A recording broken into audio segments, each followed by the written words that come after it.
a 16-year-old girl, and she just turned 16. For all intents and purposes, she's still 15. This teen girl is in a coma with bleeding to the brain. Her grandmother tells us that she prays every night for the little girl to heal. Why? Because of a beatdown from another teen girl. Wait for it. While we all stand by, hoping and praying that Kaylee Gain lives, that she's not permanently brain damaged. Yes, that's her, this cute little girl.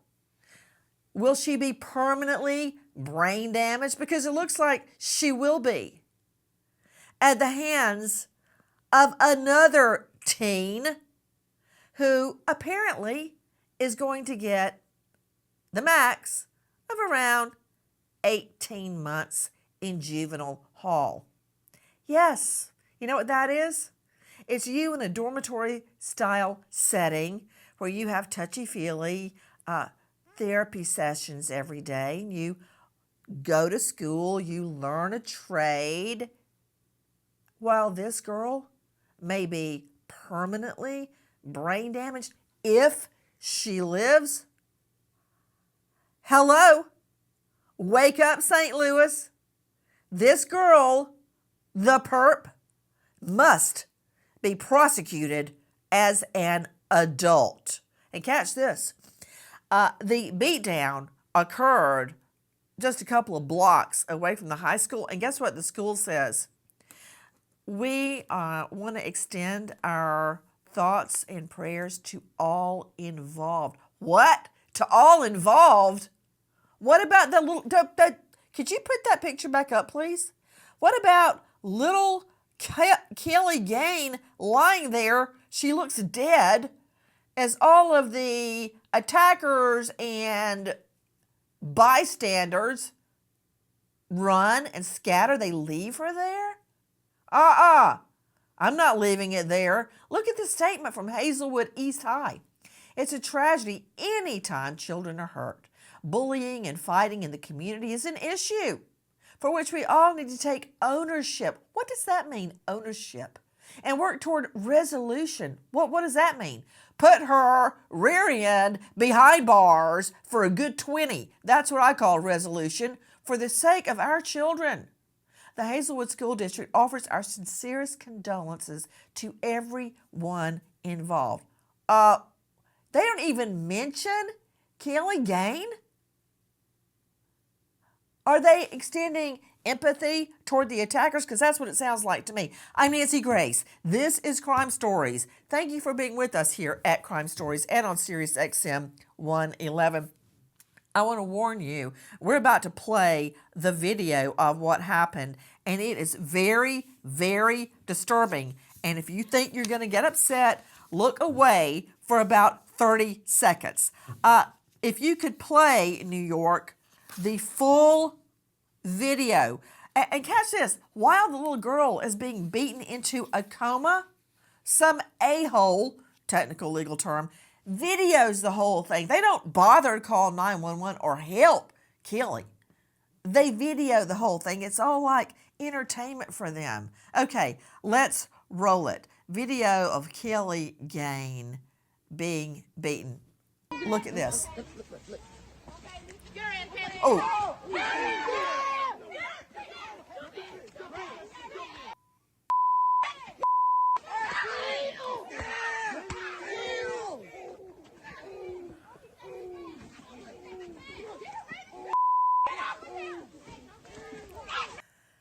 Listen, you could actually hear this little girl's, she's the same age as my son and daughter, Lucy and John David. And you could actually hear her head at that distance being hit down, thudding against the cement. I don't know if this girl will ever be the same. I mean, I'm just a JD, I'm not an MD, but I don't see how this little girl can ever make a comeback from that. Just another thing about the video. You know, I've told many juries, I know you want to look away. I know it's upsetting. And I've seen many a juror wince and try to look away. No. We have to look. We have to see. We have to hear and know what's going on and know the facts before we can render any type of deduction, analysis, or judgment. You saw the video. I'm going to play it again. New York, could you please roll on the video one more time? Video of Kaylee Gain being viciously beaten. And this is in broad daylight.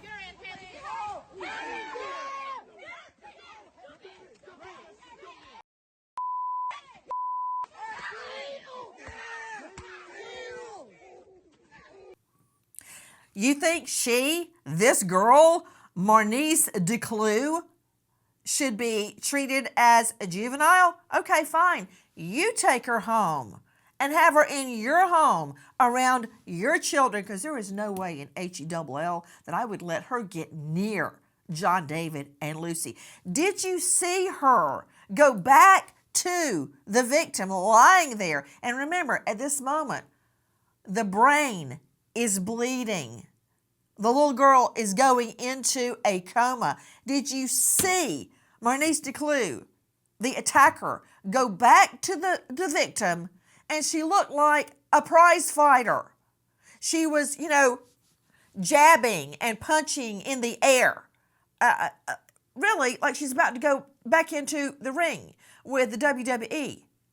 Like jabbing and dancing around like she's about to take on Muhammad Ali. Instead of helping the girl that she just horribly maimed. With me, an all-star panel to make sense of what we know right now. But first, I want to go out to Alexis Tereszchuk, crimeonline.com investigative reporter. Alexis, thank you for being with us. Let's just start at the beginning. What happened?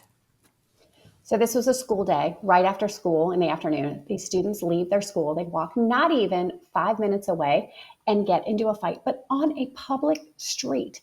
The girls start fighting with each other, and the one who is obviously twice the size of Kaylee looks like she does not even weigh 100 pounds. She's tiny, skinny, gets thrown to the ground, punched in the head multiple times, and then she's held down on the cement on the street, picked up, slammed down over and over and over. Her head is slammed into the ground.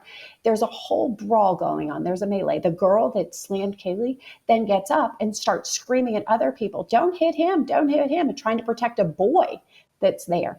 But the girls, starts the fight. People drive by and don't stop and help. Some girls try to pull her off to help their friend, and she still is the only one there. There are at least 15 other kids around, and none of them stop her from repeatedly and viciously hitting her head on the street. Guys, I want you to take a listen to our cut 4. This is Dave Mack from Crime Online. Around 2:30 p.m., minutes after the school day ended, students from Hazelwood East High School in St. Louis County, Missouri, gathered to watch the end of an altercation between two 15-year-old girls. Profanity is heard from the crowd as well as one of the participants. The girls square off. With arms outstretched, uncertain of what to do next, Kaylee Gain is one of the girls in the fight. Her opponent, unnamed. But it is the unnamed 15-year-old girl that quickly gets the upper hand in the fight, pulling Gain to the ground while pummeling Gain in the head and upper body. As Gain is now on her back on the pavement, a bystander tries to intervene by trying to get the unnamed girl off Kaylee Gain. The bystander is quickly rushed by two other girls, who push her back from the fight and begin a separate fight of their own, while Gain is being pounded by a closed fist to the head and upper body. Guys, all of this takes time. Significance. Now you hear Dave Mack, again, joining me in All-Star Panel, and I want to go to Chris Slusher, high-profile lawyer, joining us out of this jurisdiction in Missouri. You can find him at midmissourilawyers.com. Chris, thank you for being with us. The reason I'm bringing up time, it all went by so quickly. When you hear Dave Mack, the investigative reporter from Crime Online, describe it, first this, then that, then this, then that. As he explains it, it takes him a minute to explain it, but it all happened so quickly, as does as do most crimes of this nature. My point is to form intent under the law, intent to do the deed. The law does not require a prolonged period of planning, such as poisoning someone over a period of months. Intent to do a crime can be formed in the blink of an eye, the twinkling of a moment, the time it takes you to grab the girl's shoulder and hit her on the ground. Is time to form intent under the law. Isn't that true, Chris Slusher? Under Missouri law, one of the things that clearly the defense will be looking at and the prosecution is self-defense. And what we know about self-defense is that... I'm sorry, I just choked on my tea when you said self-defense. Can I see Chris Slusher, please? Because spoken like a true trial lawyer, I can see where this is going. Self-defense, my rear end. What? There was never any self-defense going on here. She beat the girl, pounding her head into the cement over and over and over. So where are you getting the self-defense theory? Well, I think you're right. The difficulty for the juvenile charged is not what took place when the fight started. It's the strikes to the head to the pavement. And what the law says is what you're saying, that intent and mental states can change during the course of events. So if she was reasonable in defending herself when the fight started, that doesn't mean the force that she used was reasonable when she caused the strikes to the head to the pavement. And so you're correct about that. And that's the type of analysis that will take place. Guys, right now, apparently the prosecutor in this jurisdiction is trying to decide whether adult charges are going to be pursued. The reality is, if they are not, this young girl, the attacker, Maurnice DeClue, you think this is her first time at the rodeo? Oh, no. She had some moves that Mike Tyson would envy. This is not her first time throwing a punch. Liz, could you please show me the video? This is State's Exhibit number 1. I want to see it. I don't want to talk about it. There we go. Let's see here. Everybody's standing around. Yeah, I don't see any self-defense going on right there. Oh, No. In fact, people are trying to drag her off. This woman is, she is shaking the victim like a rag doll and then leaving her. Wait, stay with it, Liz. Stay with it. Every moment. See, she goes back. Look, she's dancing around like she's about to go back in the ring and throw a punch. And in fact, she does go over to another group and start throwing punches. No. This must be tried in adult court for at the least aggravated assault with the intent to commit serious bodily. Look at the victim. I can hardly even stand to look at the victim. Joining me also, in addition to high-profile lawyer Chris Slusher and Alexis Tereszchuk, Dr. Harvey Castro is joining us, board-certified emergency care physician, healthcare consultant. Harvey, thank you for being with us. Dr. Castro, explain to me how bleeding on the brain has occurred. And I'm looking at the grandmother's most recent statement. She says the family is devastated and that the condition is imminent. I'm not quite sure what she means by imminent. It makes me afraid the girl is about to die. I'm talking about Kaylee Gain, the 16-year-old girl. It makes me fear she's about to die. But how do you get bleeding to the brain, and how is it that every moment counts? As all these people are standing around taking videos and egging on the fight, every moment counted for Kaylee Gain. Well, thank you for having me, Nancy. And this is so gut-wrenching. As a parent, I am extremely disturbed by seeing this video. And as an ER doctor, it's never easy to watch any of these things. To answer your question, unfortunately, what happens is we get struck into our skull.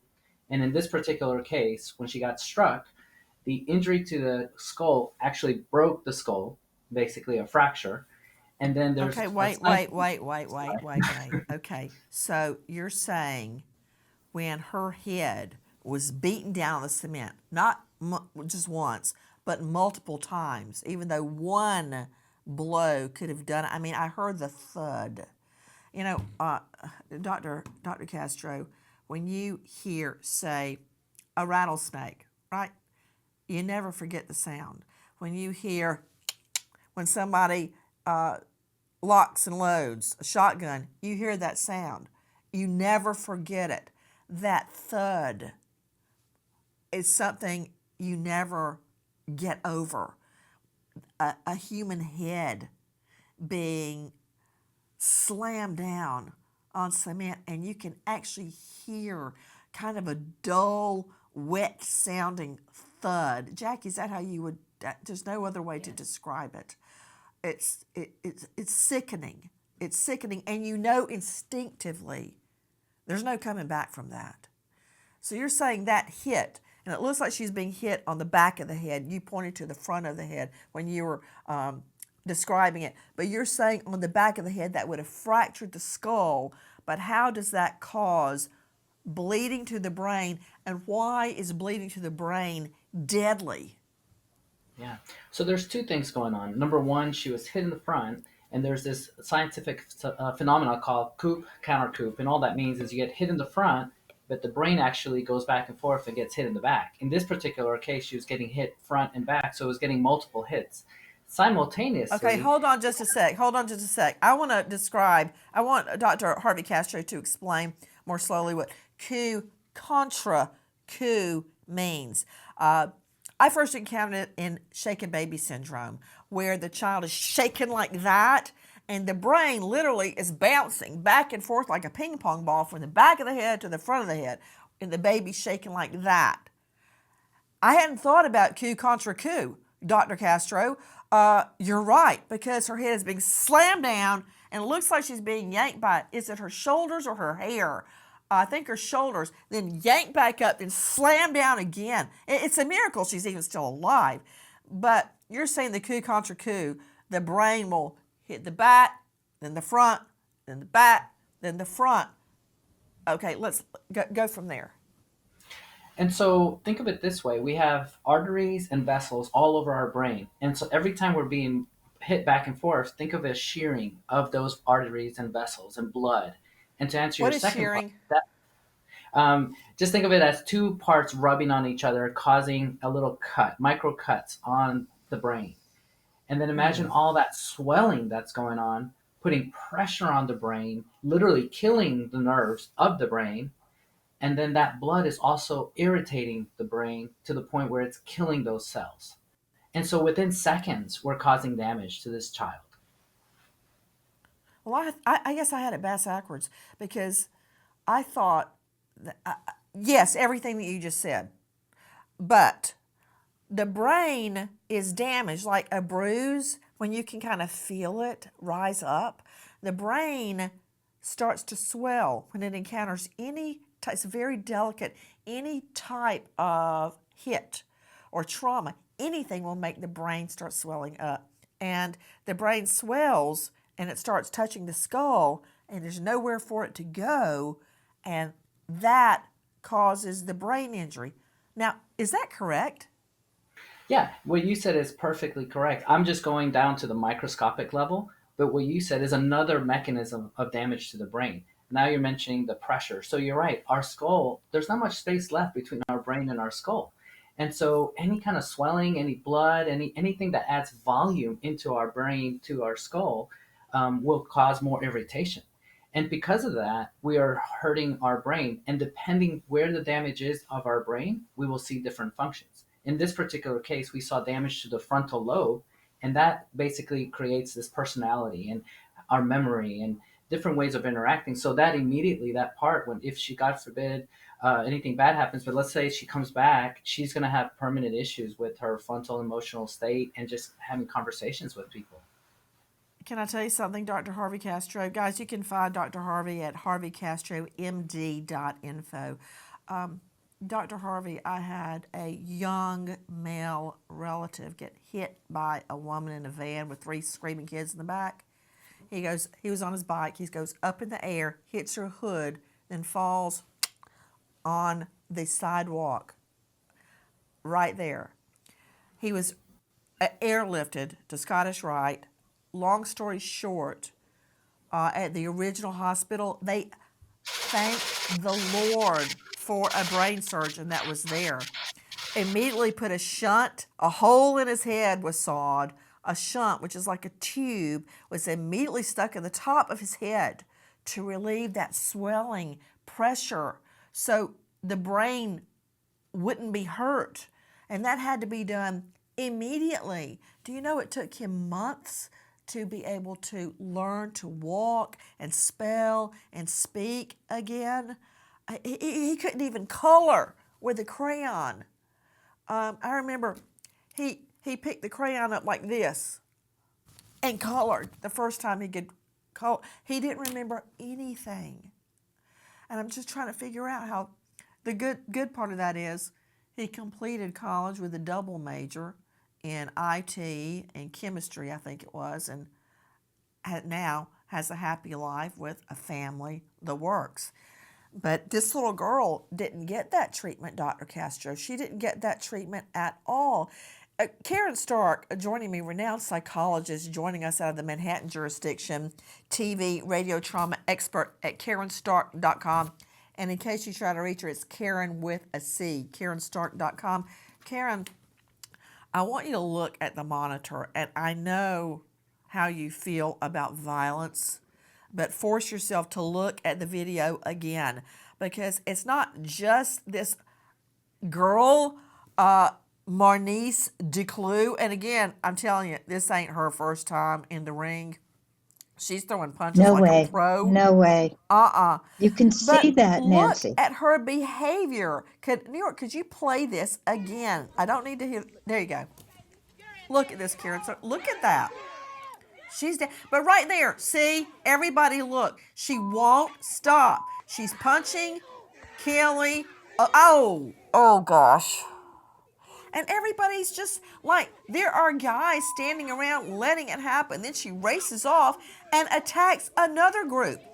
You're never going to believe what Jackie here on the set is telling me, but I want you to hear this too. Listen to this, Karen Stark. The family of the defendant is insisting she is the victim, claiming she has good character, clean school record, excellent work ethic. She, the attacker, is the victim. So, Karen Stark, should I believe her or my lying eyes? I think we need to believe what we see, Nancy, which is just outrageous. It's outrageous. You're looking at a culture of aggression. You're looking at a school system, in my opinion, where this is allowed to happen, because this isn't a first go round. This woman who's attacking her, is obviously somebody who knows what she's doing. She's got her fist raised. She's ready to go. She, even after, ignores her and starts fighting with other people, and then, like you said, comes back and wants to fight again. No one pays attention to this girl who's there on the ground. Nobody. They're just fighting with each other and ready to keep fighting. So something is going on in the school too. I would suggest that they are allowing this kind of stuff to happen, because look And what's what happening, about that Nancy, school all statement, Karen around. Stark? Hazelwood East, they can kiss my rear end, because their statement does not take any responsibility, and it seemingly gives, quote, sincerest condolences to everyone involved. How about Kaylee Gain, the little girl with brain damage? How about her? I don't know if Well, this they're little girl is even covering going to themselves, live. right? I don't know They're what just they're making doing. sure they cover all the bases. They're saying that they're sorry for everybody involved. It just doesn't make any sense. They want to stay Guys, out of trouble. I want you to hear Sydney Sumner in our Cut 5 from crimeonline.com. Listen.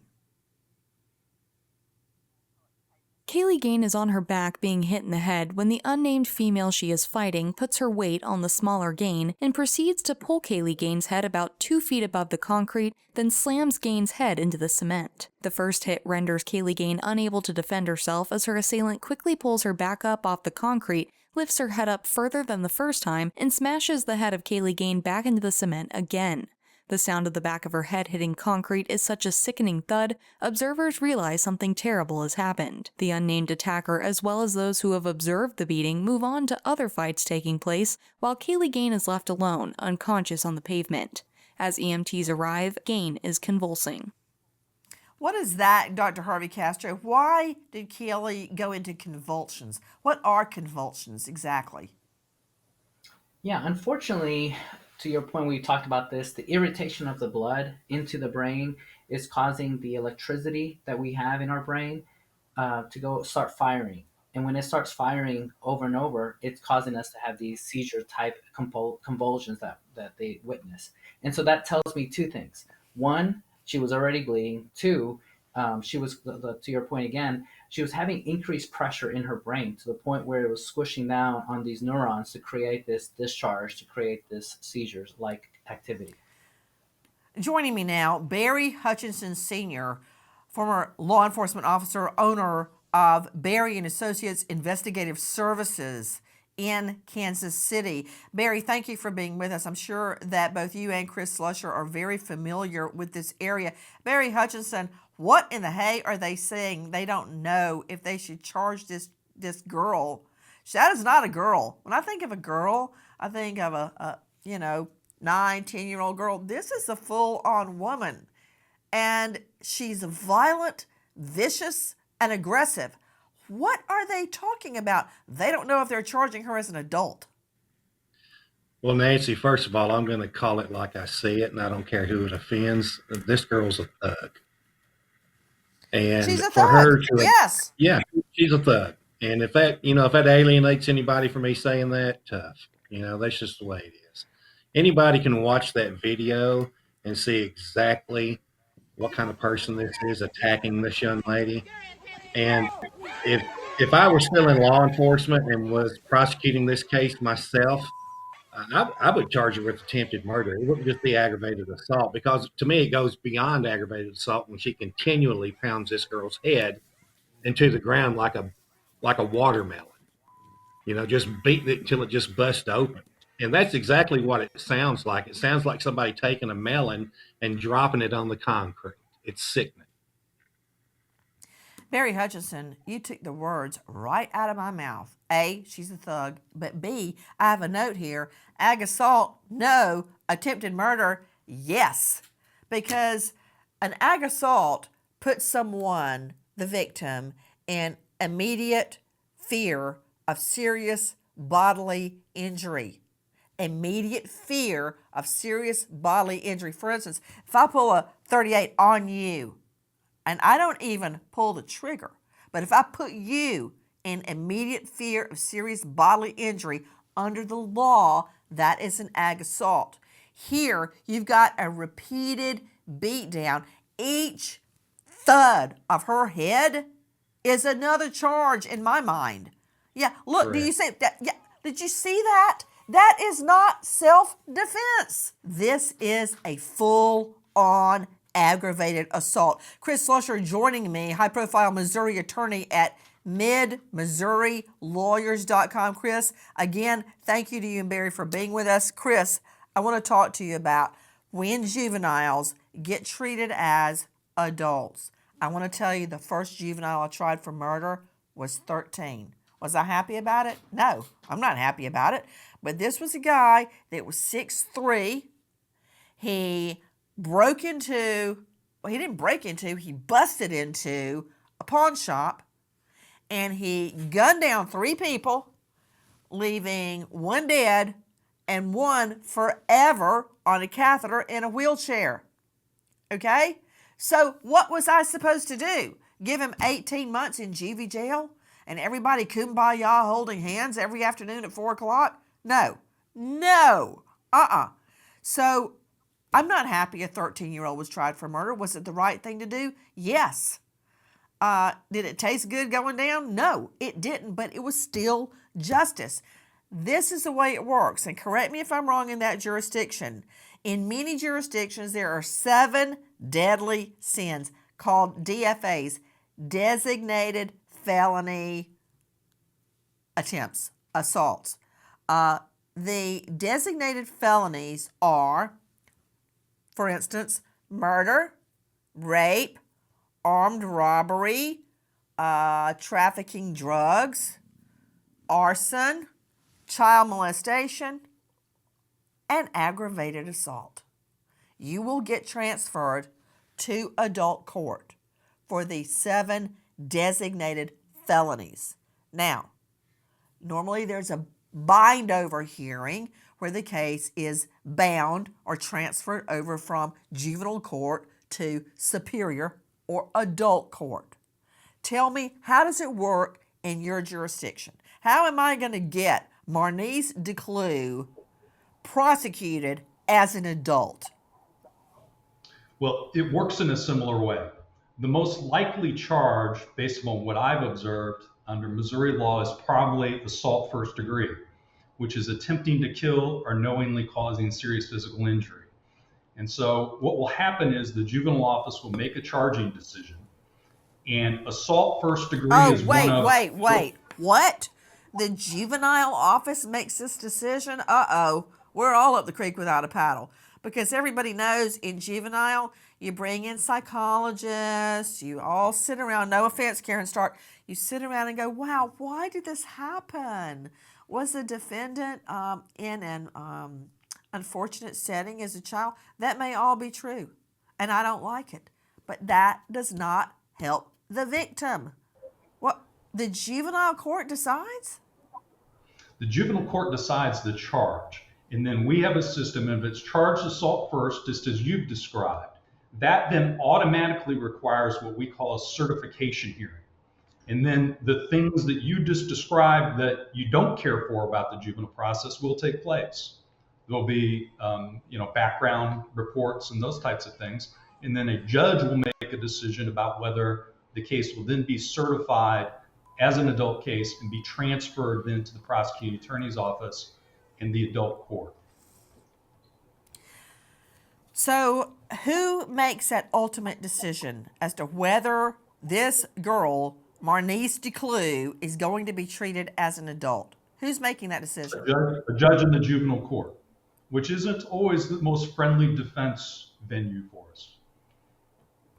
So a juvenile judge is going to make this decision? It's not bound over and the district attorney decides? No, the juvenile judge makes the decision about certification as an adult. Yeah, I don't like that at all. And now we've got moanings and groanings, Alexis Tereshchuk. Please tell me it's not true that the attacker's family is saying she's the victim, that she was lured there and didn't know anything about a fight. I mean, listen, when I'm with the twins, Alexis, and you have a young boy, if I smell trouble, I get them out of there. You know how many times I want to have road rage or bless somebody out, but I don't do it because it's not safe. They are more important than me feeling better after an incident of some sort. My point is, nobody lured her there. That is a lie. And if she saw a fight brewing, she could have left. What people are saying is that the girls they were going to fight. They were together, but that Kaylee attacked first. They're saying that she charged at the other girl, and that's why the other girl said that she had to defend herself. That's what they are saying. That's the excuse that's coming up for this. That Kaylee charged first. She threw the first punch, and so therefore that this absolute beatdown was justified because she was defending herself. That is what their side is saying. Oh, okay. So with that theory, Barry Hutchinson Sr., former veteran law enforcement, now runs Barry & Associates Investigative Services. Barry, in that scenario that Alexis Tereshchuk is trying to feed me with a silver spoon, I'm not swallowing it, Alexis, just know that. You could slap me, Barry, and then I could pull out my Uzi and just shoot you right in the head, and that would be fine because you slapped me first. That's not right. No, the level of threat, once the level of threat is stopped to where not necessary to escalate the amount of force. That goes out the window. So Guys, I don't see that. I don't see that here. What I see is the young lady that performed the beatdown. I see her as being definitely being the are you calling overzealous. her a young lady? She Well, I'm looks like a being professional fighter. She like a yeah. professional kickbox fighter. She's using it all. Wrestling moves, punches, and footwork like a butterfly. Guys, I want you to hear our friend Nicole Parton, Crime Online. It's the only one Nicole Parton did, and that is cut 6. According to a GoFundMe fundraiser set up by a family friend, Kaylee Gain was left alone on the ground to convulse before EMTs arrived on the scene. Police and rescue squad units arrive. Kaylee Gain is taken to the hospital where she is listed in critical condition with a skull fracture, frontal lobe damage, major brain bleeding, and swelling. The extent of brain damage will not be determined until Kaylee Gain wakes. The grandmother is telling us that little Kaylee's head was smashed into a cement concrete road, and the doctors are saying that they won't know the extent of the brain damage until the little girl wakes up. To Dr. Harvey Castro joining us, harveycastromd.info. Dr. Harvey, is that true? They can't tell any level of brain damage until Kaylee wakes up? To some extent, you can find out very minimal. You can put some electrodes of the brain and see what activity is going on, but you really can't test anything until you actually speak to the patient and see what they're able to say. It's true, and unfortunately, it's a waiting game. We're just literally just waiting, and we're doing everything we can to minimize the damage, like you said earlier, opening the skull, relieving the pressure, but we really won't know what's going on until we actually have a conversation with her. I know a little bit more, Dr. Harvey Castro. According to the family, we have learned that Kaylee suffered, as you pointed out earlier, a skull fracture and frontal lobe damage, which goes back to what you were describing as the coup contre coup, because in the video you can see her head is being slammed down on cement from behind, but the frontal lobe there is frontal lobe damage as well. And of course, I'm not an MD, but I assume that means the front of your brain. Major brain bleeding and swelling. Does any of that change your opinion? Yeah, I'm with you. Unfortunately, I'm hopeful that she turns the corner, but I'm worried that this is going to be her, unfortunately, now. And what about, Alexis Tereshchuk, all the little harpies gathered around, not doing a thing? One girl did try to pull Maurnice DeClue off the victim, and DeClue swung at her as well. But the others were not trying to help. They were videoing it and jeering, and then they leave the girl to brain bleed on the road. And passersby, adults driving, do nothing. That's one girl tried to help her. Her friend was screaming, "Get off of her." And she pulled her. And then another girl jumped on her and attacked her and started throwing a punch at her. So she had to throw it. Nobody stopped.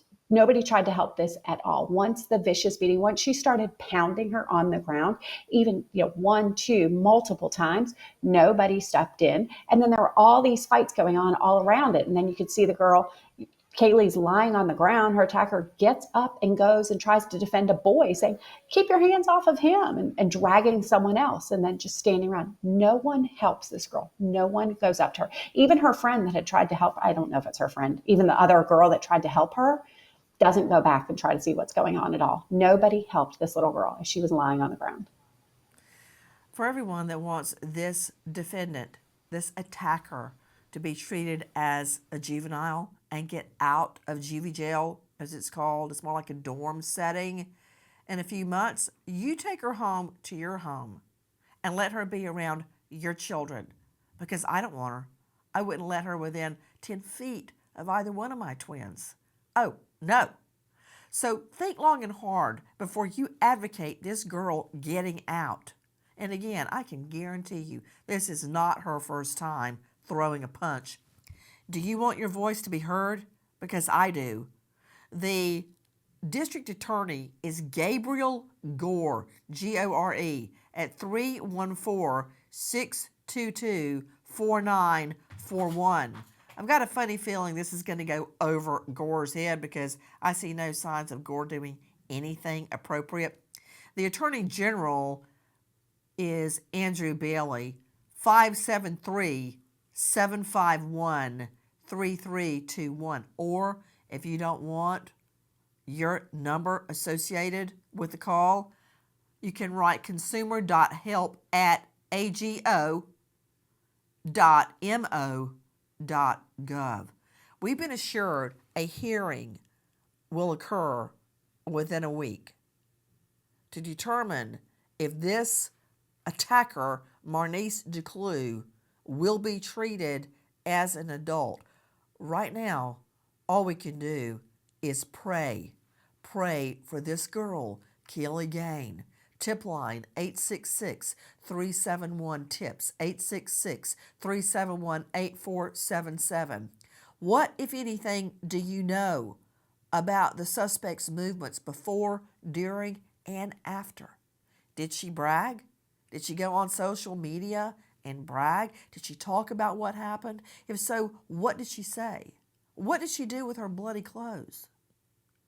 What were her movements and actions following this attack? And remember, Kaylee Gain will likely be left, if she lives, with permanent brain damage. We wait as justice unfolds. Goodbye, friend. Guys, thank you for watching Crime Online with Nancy Grace here on YouTube. To get the very latest, subscribe to Crime Online here